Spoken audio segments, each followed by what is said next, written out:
parle ici en tant que président de la CASE et pour l'ensemble, je m'adresse à l'ensemble des habitants de la CASE et bien évidemment plus particulièrement aux commerçants, artisans, professions libérales. L'arrivée des feuilles d'impôt et de la contribution foncière dans les entreprises concernées a créé une surprise, c'est le moins qu'on puisse dire, et un vif mécontentement.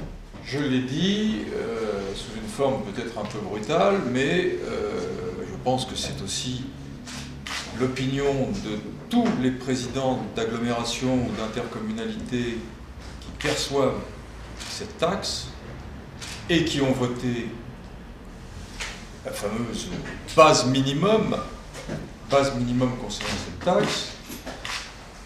Il est hors de question pour nous de porter le chapeau de l'impréparation, de la hâte, de la façon brouillonne dont s'est passée la suppression de la taxe professionnelle.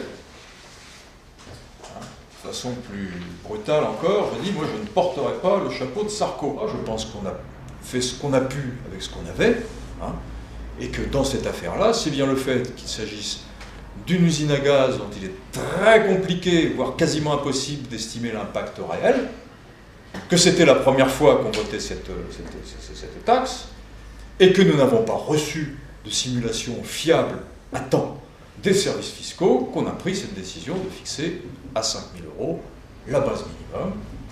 Qu'est-ce que j'ai fait lorsque j'ai pris conscience de cette situation? Bien évidemment, je me suis tourné vers le DDFI, directeur départemental des finances, pour voir ce qui pouvait être fait. J'ai d'abord demandé l'étalement des paiements. En disant de façon inattendue, vous recevez une somme importante à sortir, la moindre des choses, c'est d'autoriser les gens à l'étaler. La CASE va voter pour l'année suivante, c'est-à-dire pour l'année 2013, qui sera payée fin 2013. Une base minimum, très basse, qui permettent de compenser la différence entre ce que nous estimons devoir être maintenant ce que le contribuable doit fournir, et que nous rétablirons en 2014. En tant que président de chambre de commerce, je remercie l'agglo de Louviers de prendre conscience de la problématique de ces petits commerçants et de ces artisans, parce qu'au-dessus de 100 000 €, il y a dans le calcul qui est très compliqué, je suis complètement d'accord avec vous, il y a surtout une incidence sur la valeur ajoutée, qui joue sur une justice qui est bien meilleure pour les entreprises. Mais pour les commerçants qui font moins de 100 000 €, effectivement, on doit se baser sur la base minimum, et effectivement, de ce fait-là, les commerçants se trouvent très impactés, et je reconnais que ce n'était pas facile pour vous, dans la décision, d'avoir des éléments. De remettre tout le monde autour de la table et essayer d'envisager l'avenir avec plus de sérénité, et de faire, je vais même avoir une démonstration, même avoir des compensations sur 2013, et repartir sur des bases plus sereines sur 2014.